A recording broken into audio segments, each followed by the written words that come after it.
Hello, and welcome to Common Censored. This is the show where we talk censored stories and people, sensible solutions, and common ground movements to fight and build. I just had a tremendous urge to yell, "Good morning, Vietnam." Good morning, Vietnam! How was that? Thank you, because I totally can't do a Robin Williams, but I really had a tremendous urge to incorporate that into our show for no reason. I think it was fine. I think we can start every show that way now. My dad was a doctor in Vietnam, and he loved that movie. I wasn't a doctor in Vietnam, and I love that movie too. But I guess it's more legit for your father to enjoy that movie. But yeah, today we are not talking about Vietnam. However, there is a very fascinating story on Agent Orange, but we weren't going to get into that, so. We're not going to pull a Big Lebowski where everything circles back to Nam. Walter, this has nothing to do with Nam. Well, not directly, dude, no. This is the politics show where we quote from 90s movies. Wait, was it 80s? Vietnam? Good morning, Vietnam might have been 80s. Yeah, that was 80s, but Big Lebowski is that like late 90s or just early 2000s? No, it's got to be 90s. Okay. Shall we move on?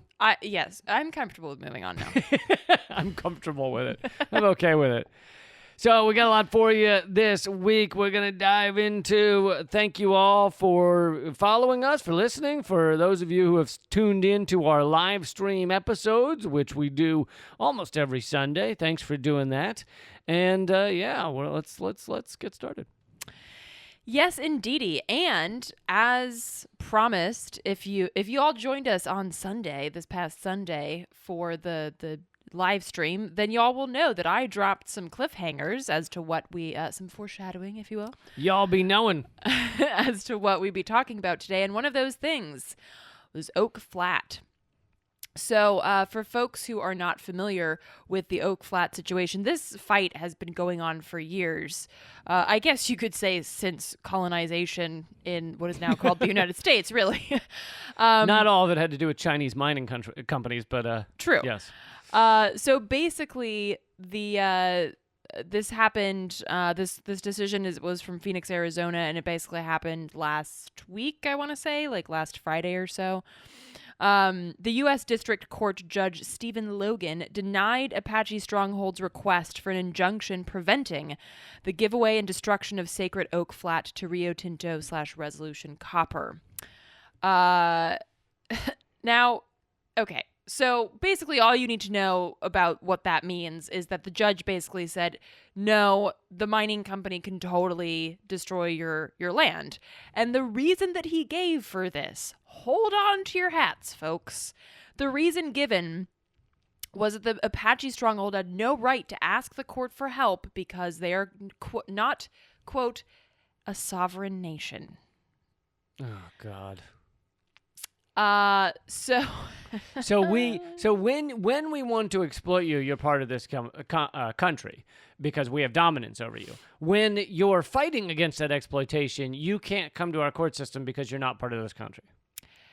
Well, it gets better or worse. So he was basically, Judge Logan was using the Treaty of 1852, and we can talk about how one of my faves.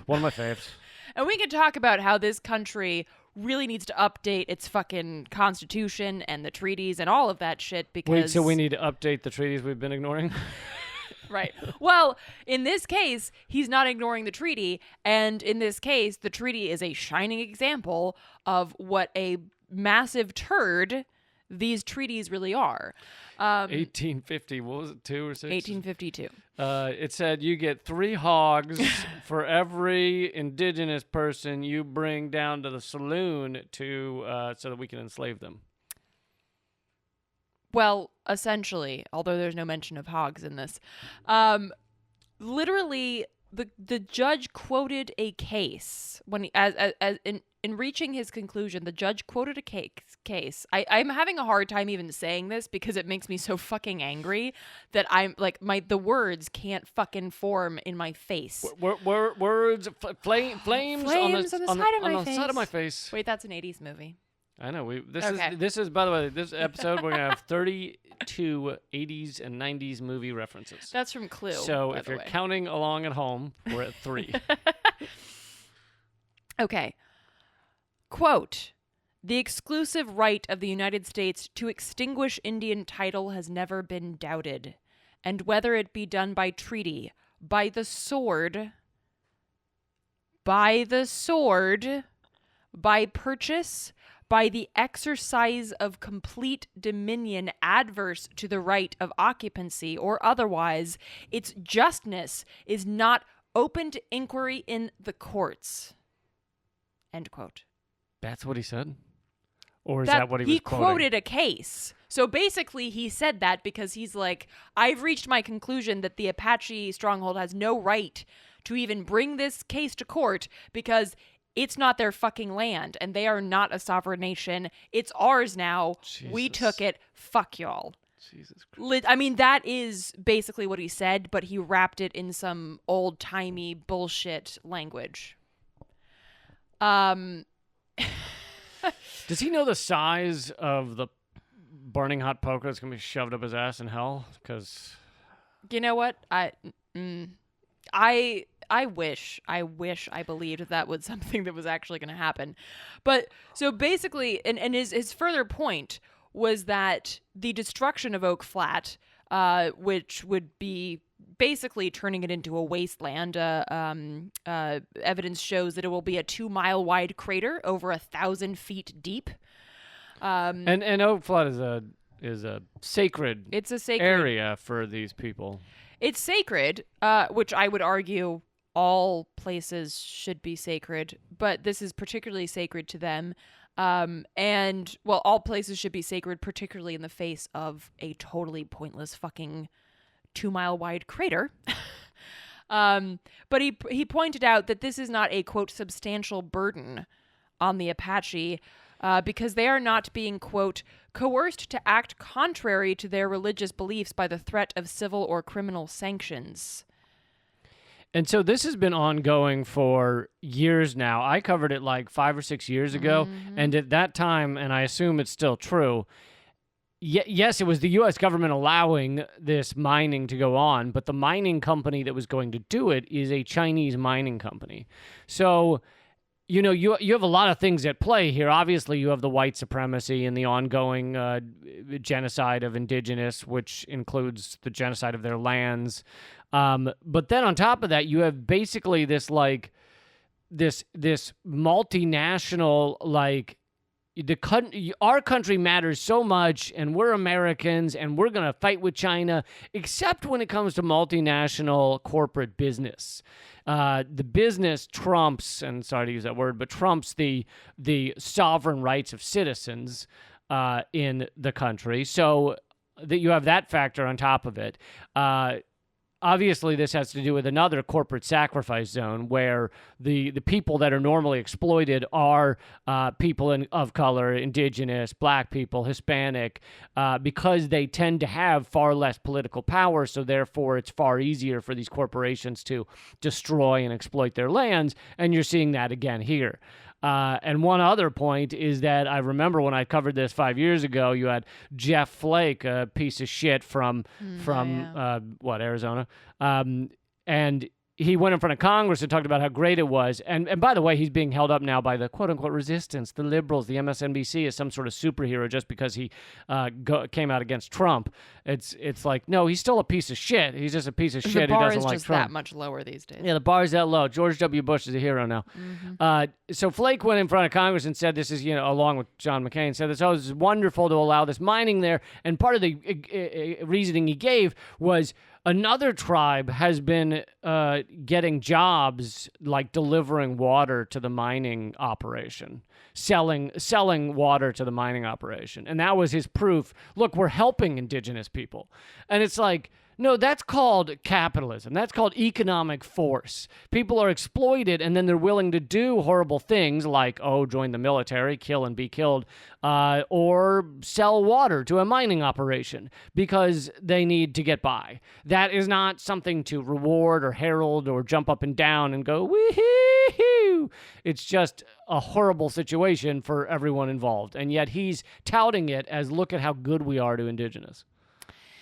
Yeah, and just real quick, I wanted to point out Rio Tinto, the mining, it's the world's second largest metals and mining corporation, is actually it's Anglo-Australian, and it's based, I guess, in Australia, I think. So then maybe what I'm thinking of is there was a time where a Chinese company was going to buy them, but anyway. Yeah, I mean, but this is a global corporation, so same idea. So yeah, so basically, it's not like it's a local mom and pop mining operation, if that's this thing that fucking exists anyway. But I also wanted to point out that one of the things that was brought up in this case was the case of Hobby Lobby. I don't know if folks remember that from several years ago, but the U.S. Supreme Court heard the case of Hobby Lobby that basically they couldn't give out contraceptive coverage to their employees because that went against their religious beliefs. And they claimed that. And Hobby Lobby claimed that. And then the courts said, and part of what the Apache argument was that this mine will stop them from being able to engage in their sacred religious practices, because once the mine starts up, like, they can't go to this site. I mean, first of all, the site will be destroyed, but second of all, if they are seen on that site, they'll be arrested for criminal trespass on their own sacred land. So obviously, that doesn't allow them to practice their religion. So they brought up Hobby Lobby as an example. And Logan's response was that, quote, it requires the Supreme Court ruling. It requires the Hans and Greens, who are the owners of Hobby Lobby, to engage in conduct that seriously violates their sincere religious belief. Okay, and that's different from... Anyway. And, quote, if they and their companies refuse to provide contraceptive coverage, they face severe economic consequences. So it's a different story. Which is absolutely fucking ridiculous. And this was something that was brought up by the folks that were fighting this in court. They said they don't understand how the court can say that Hobby Lobby, quote, I don't understand how the court can protect the Hans and Greens from government action that, quote, seriously violates their sincere religious belief when the court does not protect us as our sacred land is about to be destroyed. Well, there's a difference between forcing someone to do something against a religion and just completely destroying the area where the religion would be practiced. So... And threatening to arrest them if they show up there. Destroying the entire area is fine. Like, if you decided to mine an entire area underneath Hobby Lobby, that's okay. Although I would argue it's not okay. Because the big issue here, which... I was kidding. Oh. I was grabbing my shovel. The big issue here is, of course, that first thing that he pointed out, which is that the United States does not recognize indigenous peoples as people. And they don't recognize indigenous peoples as having any fucking human rights, religious or otherwise. So Hobby Lobby can do whatever the fuck they want. But indigenous peoples who want to protect land, water, air, and their culture, no, sorry, fuck that. So, and by the way, this is being appealed to a higher court now, so the fight is not over. And I would argue that, even when things fail in the courts, it does not mean that they have failed.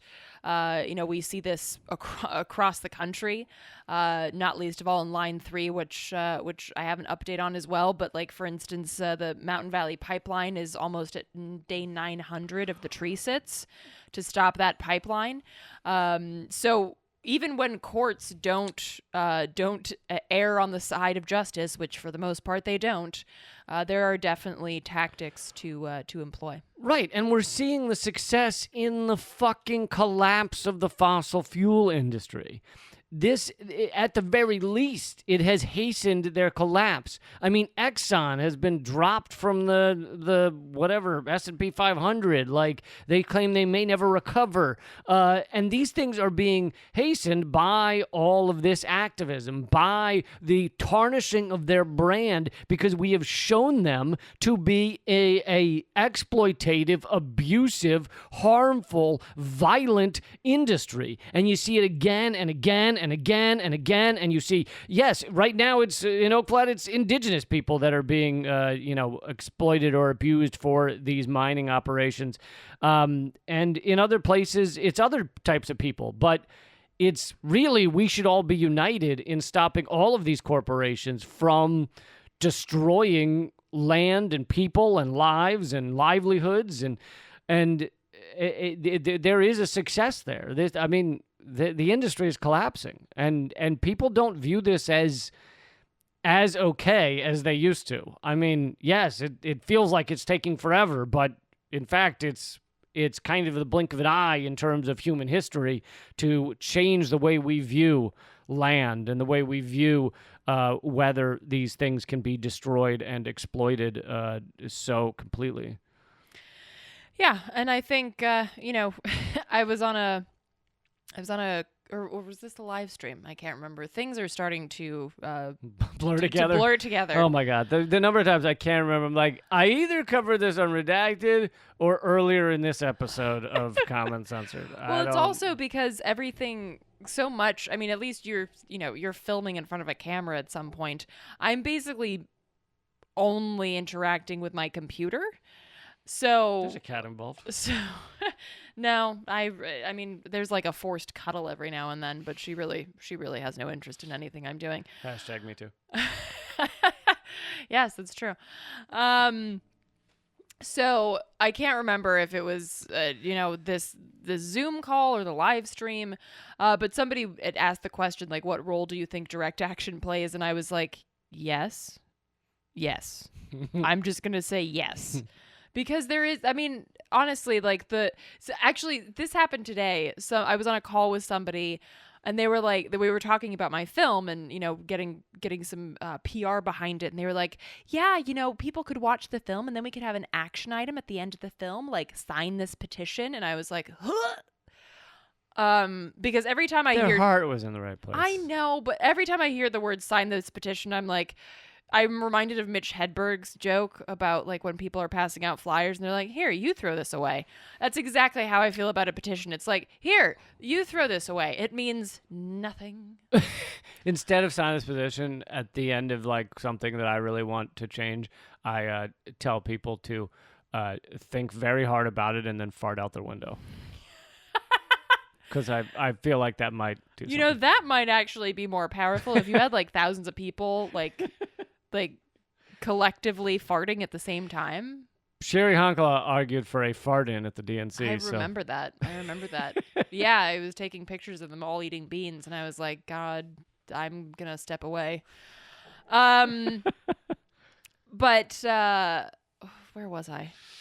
Oh, yes, direct action. Direct action, yeah. And I guess now would be a good time to mention what happened today. If you are listening to this on the 16th of February. If you're not, then it's a day in the past.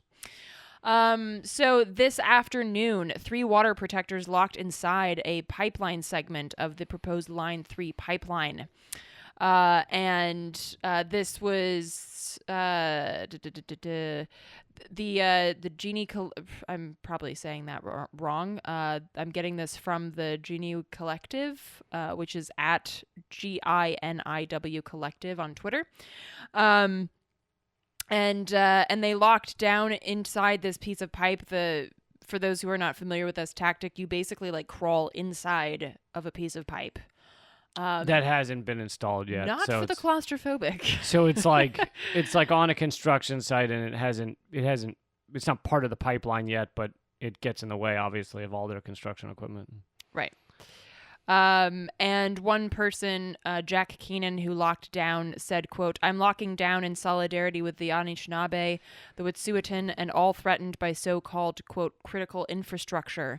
To risk wild rice for fossil fuels is insanity. To disregard the lives and livelihoods of indigenous peoples is genocide, plain and simple, end quote.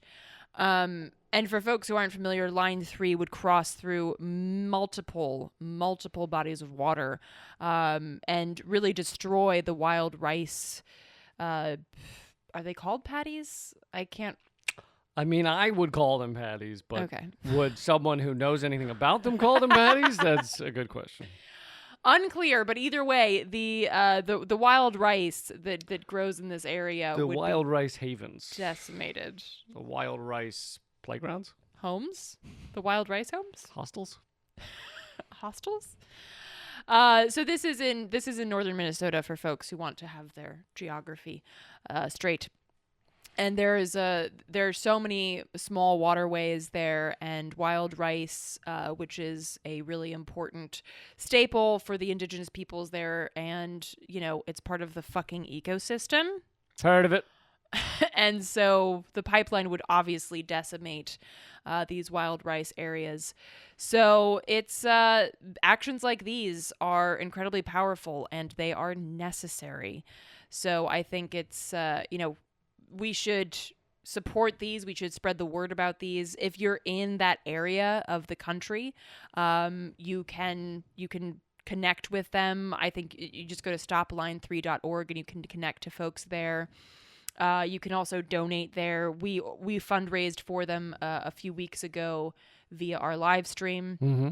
So yeah, any way that you can support this fight is super important. And of course, as I like to say, like, there's probably some shit going down close to home. So look out for that. There's an Oak Flat and a Line 3 happening close to where we all live, unless you happen to live in, like, I don't know, New Zealand.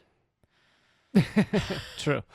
Yeah, and speaking of the funds we raised on the live stream, I'm pretty proud of this one. We donated to ripmedicaldebt.org, which anyone can look up if you want to donate separately.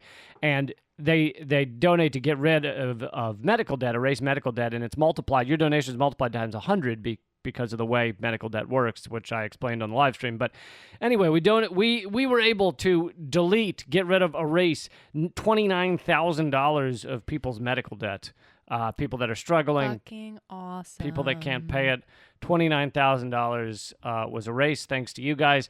And our next live stream will be Sunday at 8. I like to put you on the spot. I know we never talk about this ahead of time, and then you're like, "Spotlight! What do you have to say?" raise the floodlights. Right? I'm just sitting here like head of that line. Sure. Yes. All right, then. Sunday at 8 p.m. If we have to change that time, we will let you know via email. So you should sign up for the emails at leecamp.com is one way, or text redacted to 33777. A couple other quick notes is Eleanor's movie, which we just mentioned, is at hardroadofhope.com. It's a great documentary, won all kinds of awards. It's still killing it out there. And by that, I mean the fossil fuel company's killing people. I'm not actually killing anyone. No, not so far. But it's hardroadofhope.com, and my book is at leecampbook.com. It's awesome. You can help keep this show going at patreon.com/commoncensored. A few people signed up recently, and we can't thank you enough. We have no ads or sponsors outside of you guys. So honestly, it's only you. No one else supports this show except you. Was that sung in an 80s or 90s film? Because then we could keep our theme going. I'm sure. It's also like a 50s song, so it was probably in some 50s. I mean, we could keep going way back. I could start playing music from a silent film. There was music in silent films? That's all there was. I thought they were silent. Lee, what are you talking? Are you serious? Are you kidding? I can't tell. Oh, because there was an orchestra there? Not really an orchestra. There was usually like someone playing piano behind the screen. Really? You didn't know this? There was a human being there. My great-grandmother used to do that. She'd play music. She'd play the piano for the... That's why they call them the talkies, when people started talking in films. Yeah, that's when they started having sound. Yeah. Well, because there wasn't sound in the films, but they wanted... I mean, it would be super creepy if everyone was just sitting in a silent place watching a screen. That's a fair point. Yeah. But you never thought about that. I mean, I knew that there were times where there was a pianist there. And you thought they were playing or not playing? No, I thought they were just watching the film. They brought their piano just to enjoy. All right, can we move on? I'm sorry. I'm okay.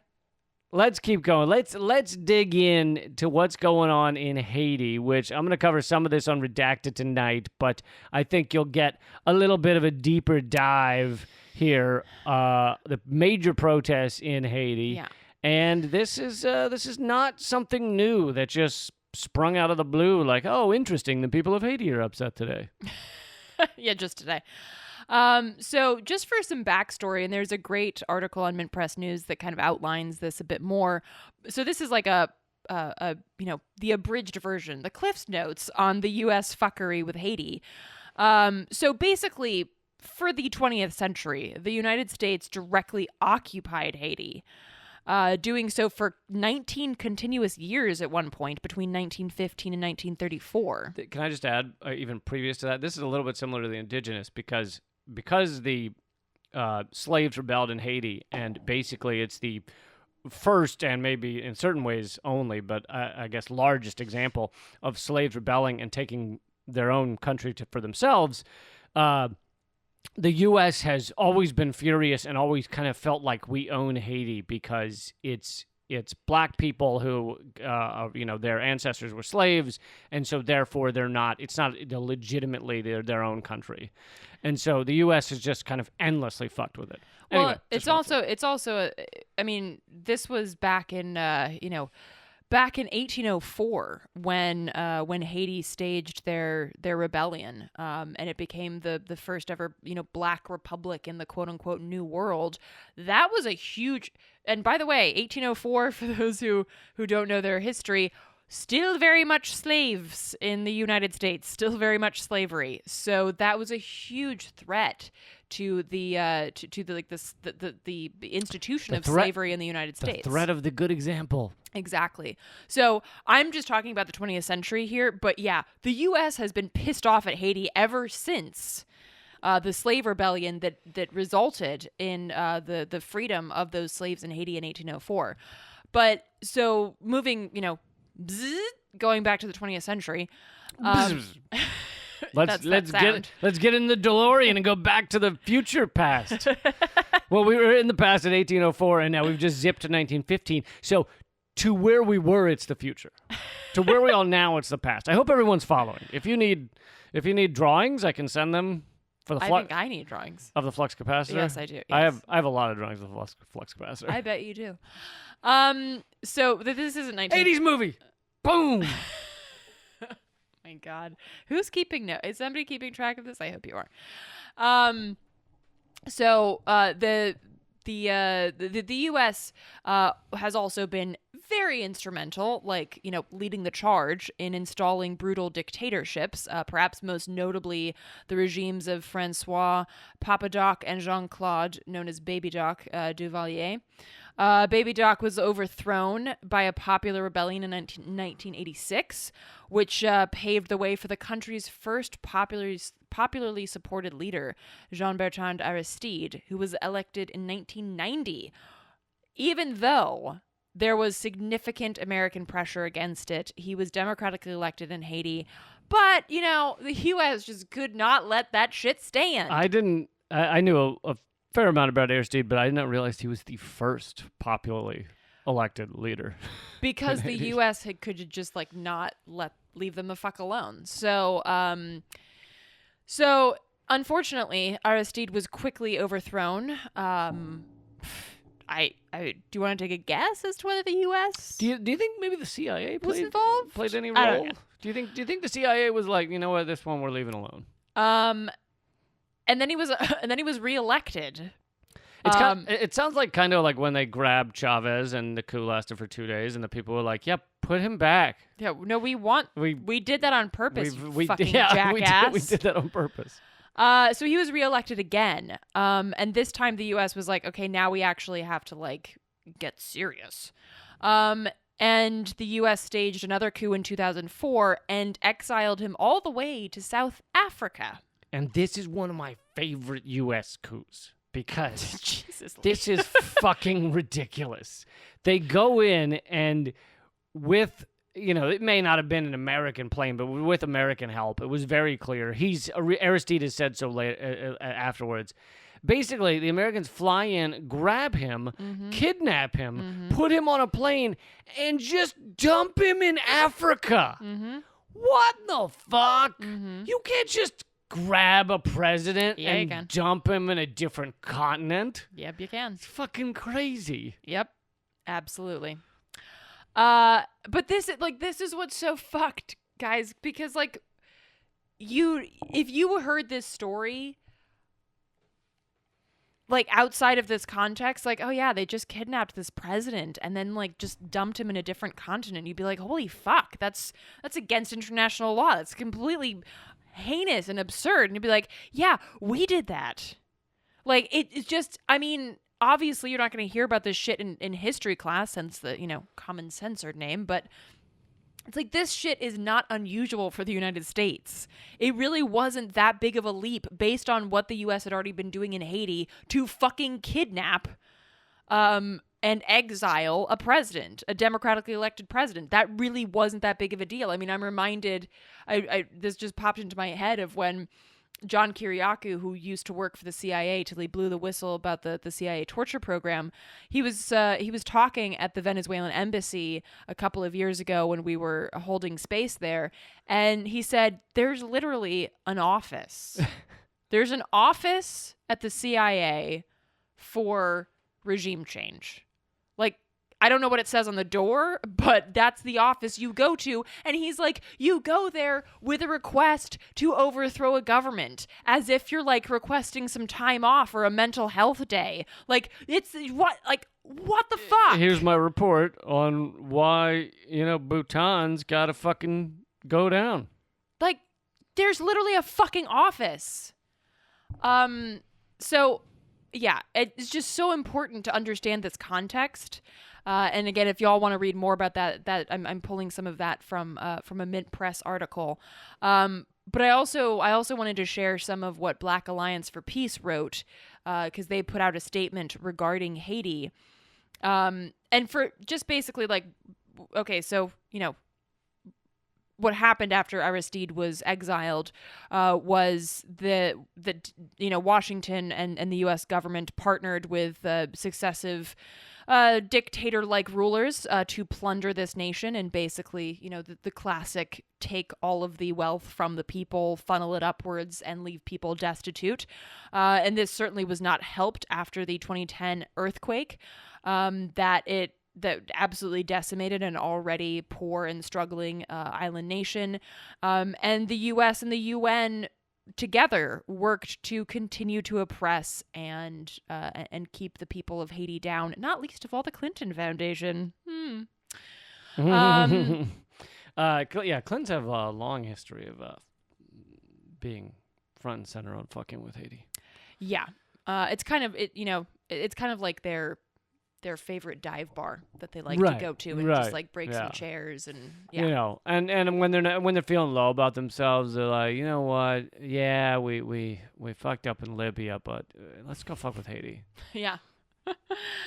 So basically that brings us up to now, and what happened was that Jovenel Moïse, who was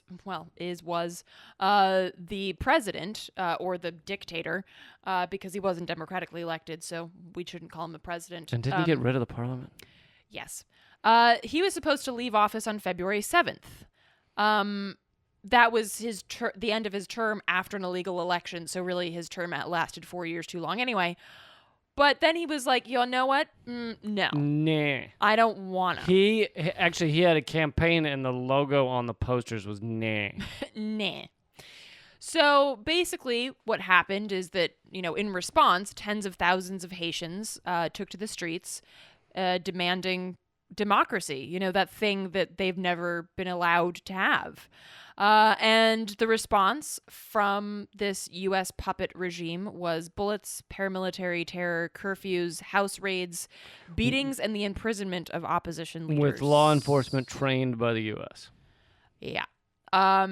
So the Biden administration signaled support for this decision, basically saying that they support Jovenel Moise, which is not surprising. And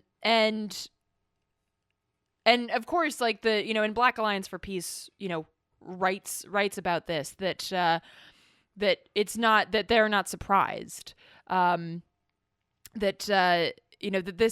this is par for the course. This is what, Biden is going to uphold the U.S. empire, and therefore upholding the decimation and oppression of Haiti goes hand in hand with that. And so, they write, quote, "We are not confused. There is nothing exceptional about the United States except perhaps its hypocrisy. Declarations made by white supremacist politicians and heads of imperialist corporations that, quote, Black Lives Matter have rung hollow, opportunistic, and completely in contradiction to the lived experiences of African and Black people in the United States from 1619 to the present," end quote. And they outline some of the history of U.S. intervention in Haiti, including death squads, economic plunder, and, of course, upholding dictators like Jovenel Moise, which they're now continuing to do. And meanwhile, we're also working to basically overturn the election in Ecuador. The election showed the socialists aroused won the vote. However, it was because he was up against multiple people, it was less than 50%. So there is a runoff. Well, right now they're trying to, the U.S., along with other aligned interests, is trying to, make sure that runoff is not legit, and they're forcing recounts in certain areas to try and get their candidate into the runoff. And anyway, that's what's going on in Ecuador, where the people overwhelmingly voted for the anti-imperialist. Yeah, so this is, there are echoes of this all over the place, but indeed Haiti has a special importance to the U.S. because of what happened in 1804, because of that rebellion that led to Haiti being a free Black island, a free Black state. Mm-hmm. That was, and it really continues to be. Let's not kid ourselves. It continues, the prospect of a free Black state continues to be a threat to the United States government, because the United States government is a white supremacist government, as and it's an imperialist government, a colonialist government, as we saw with what happened in Oak Flat. So, there are connections not just around the world, but here at home too. The imperialism is a home game, These tactics, these strategies, these policies are policies that we see playing out not just in places like Haiti and Ecuador, but here at home as well. I'm half expecting them to take the Confederate statues and put them up in Haiti. We just remind you, we have a lot of white supremacists on horseback, okay? And the horses are racist too. Racist horses. So, moving on to, I will count this as somewhat of a positive topic, because I think it's time for some positivity. What do you think? Good. You know what? I was feeling that too. There's a reason I mentioned Bhutan a minute ago in my joke line. Been on your mind? Bhutan has been doing other amazing things. You've probably heard me or us talk about Bhutan in the past. There's one main thing that people outside of Bhutan talk about Bhutan concerning. And it is the fact that they don't have GDP. They have gross domestic happiness. And the way they measure that is, it's several things, but, it's that everybody is, they aren't homeless and everybody's healthy. And what part of it is green space. They have it written into their constitution that 60% of their land must be green space.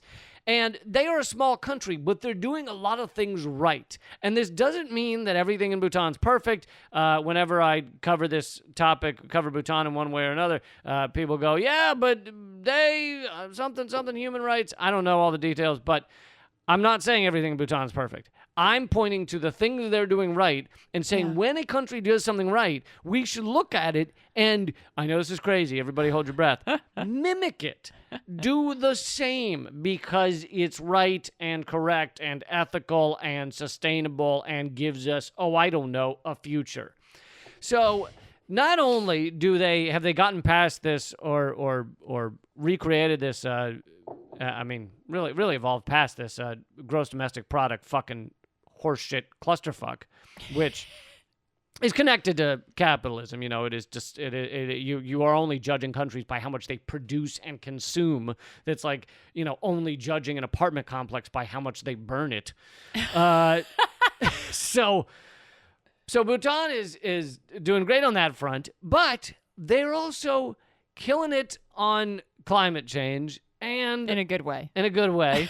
And they're also fire on climate change in a good way and on COVID. So this is, I'm quoting from an article in Popular Resistance. The small Himalayan country of Bhutan, mainly known for measuring gross national happiness, is the only carbon negative country on the planet. Believe it or not, it also has only one single death from COVID-19 so far. Bhutan's recipe for success may sound familiar. Responding to a crisis isn't just about the great technology you have, but how fast you act, how you support your neighbors, and how willing you are to sacrifice for the common good. So, I don't know if they get into all the details or even have all the details, but part of the reason they've done so well against COVID-19 is because they have a community there, and the people come together and help each other. So if they realize that someone's sick, they actually get them to a hospital. They get them treated. They also probably do contact tracing, who was around this person. All the stuff we're not doing in the United States, they're doing correctly, even without the money. They are a very poor country. They're in the top 10 most happy countries in the world. However, they are the only poor country in that list. And just to read a little more from the article, Bhutan's rich natural features make that possible, meaning the climate change, how well they're dealing with climate change. Its constitution mandates that 60% of its total land is covered in forests. Sorry, I said green space, but not just green space, forests. An extensive system of rivers provides abundant hydroelectricity, much of which Bhutan exports to India. At the International Paris Climate Summit in 2015, Bhutan was said to have the most ambitious pledge in the world. It was already absorbing 3 times more carbon dioxide than it emitted. Wow. So the way we should deal with reading this and learning this and looking at it is, wow, that sounds like a good idea. Let's do that. But because we are in a capitalist society run by sociopaths, because capitalism naturally pushes sociopaths to the top, those sociopaths would look at this and say, they're not making all the money they can make. They're not cutting down the forest and making all the money from the lumber. They're not, producing everything they could produce. Their GDP rating is very low. And that's why we can't follow the example of Bhutan. Yeah, and just for reference, the population of Bhutan is roughly 780,000 people. And so people might be listening to this and thinking, well, come on. I mean, 780,000, that's nothing. Well, one person died of COVID. Okay, one. Out of 780,000 people. Take for instance, like a smallish city in the U.S. or even like a chunk of D.C. I think D.C. proper has about that amount of people, like roughly like 700,000 people. More than one person's died here. I'd just like to point that out. A lot of people died here. So it's not like we're comparing Bhutan to the United States in terms of population, but the approach, right? Their approach to COVID, their approach to climate change, their approach to what should be measured, like what should be something that you aspire to, and honestly, as we see, when you aspire to the bottom line, your entire society goes down the shitter. It falls to that bottom line, to that lowest common denominator of like the worst. It triggers the worst in us humans. So yeah, I mean, following Bhutan's example here, I wouldn't just say it's a good idea. It is necessary, as you pointed out, Leaf, to have a future. The only way that we can actually survive is if we shift our thinking from counting the infinite, which is our perception or our creation of money, and start counting and start caring for the things that are finite. Our land, our water, our clean air. These are the things that really need to be counted and considered, as opposed to some bullshit ones and zeros on a fucking screen. Yeah, and the thing about them having 750,000 people is, yes, that you can't say that's equivalent to the United States. However, that's how you can do often the most pure tests of what's working and what's not working. Right. When you have a small sample size, so we can know the reality of the situation. For example, probably most of Bhutan has a similar environment, meaning the type of forests and rivers and things. So, if you were counting the amount of forest, but half of the country's desert, then you can't be like, well, yeah, but that half of the country doesn't have forests. It's like, yeah, well, so that's different. But having a small sample size actually allows us to look at these things and figure them out in a way that could be very helpful. And, it's so infuriating that, and it's not just the example of Bhutan, there's plenty of other examples, obviously, countries that give their people health care, give their people education, stuff like that, where we look at it and we say, wow, that's the answer. That helps people. It helps public health. It helps happiness. It helps the stability of the society. And yet we look at that and in America, we never say, let's do that thing that's working. No, we do the opposite. And then, as in Haiti, we crush whoever tries to do it. Yeah, or Cuba. Or, hey, here at home. So we have about 5 minutes. Do we have time to put in one more? All right. We can, go into the fossil fuel study. Okay. So a new study came out, speaking of climate change, revealing that fossil fuel kills 9 million people annually. And this is not talking about, the number of people that might die because climate change kills an environment that was caused by fossil fuels. Like, if you get far enough into the externalities of fossil fuels, it's far more than 9 million. But this is directly, mainly air pollution, people dying from fossil fuel use. And here's a quote from the article. Burning fossil fuels kills nearly 9 million people worldwide and an estimated 350,000 in the U.S. every year. So that's not that far less from how many have died from COVID in the U.S. so far. In the U.S. every year, according to a new study by scientists from Harvard and 3 British universities. And here's a quote from one of the researchers. We were initially very hesitant when we obtained the results because they are astounding. But we are discovering more and more about the impact of this pollution.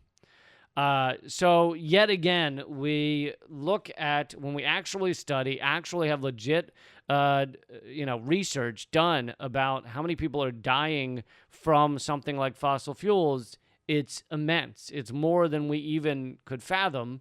And that's not counting the number of people that could be dying from the results of climate change already.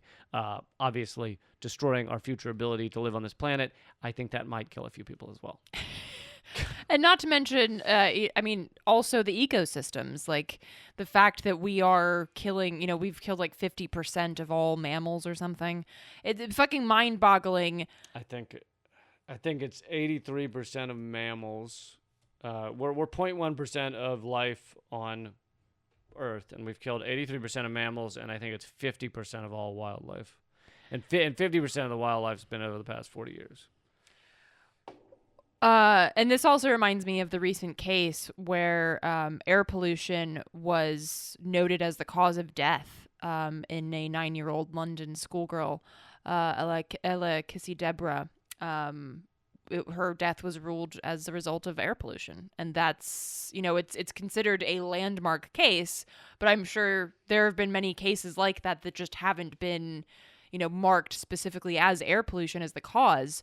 But, this is not uncommon. And I think I lived in LA for 10 years and I was, flabbergasted at the amount of folks that I would meet that said, oh yeah, my kid has asthma and, so we have to, we have to watch that and be careful with it. It's like, yeah, because they live in a fucking smog bowl.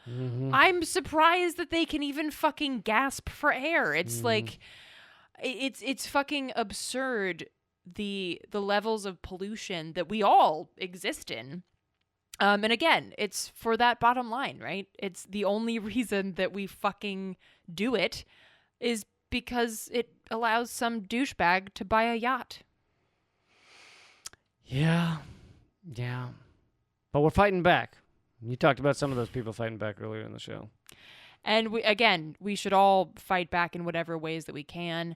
Not everybody is going to be on the front lines or in a pipeline.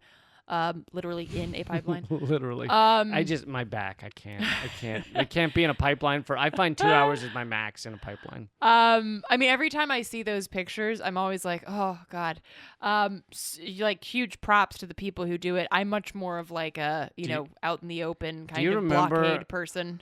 I can't remember where it was. I think it had to do with Dapple, but I don't know that it was in Standing Rock. But it was like a 90-some-year-old grandmother with the chain around her neck to the construction equipment. Oh, I've seen that a couple of times. There's also a group called the Raging Grannies that typically will show up. I think it's usually for like fracking, against fracking, but they'll show up. They've got these adorable outfits on, little hats with flowers on them, and they're knitting fucking doilies, and they'll chain themselves to some shit, and then they make the cops like violently arrest grandma's knitting doilies. Chaining yourself to construction equipment goes by faster if you're knitting doilies. I mean, you do get kind of bored sitting there, but yeah, there's always a role for folks, like whatever it is that you're passionate about, whatever it is that you're good at. Not everyone can or should be on the front lines. That would be a tremendous, silly way of using our resources.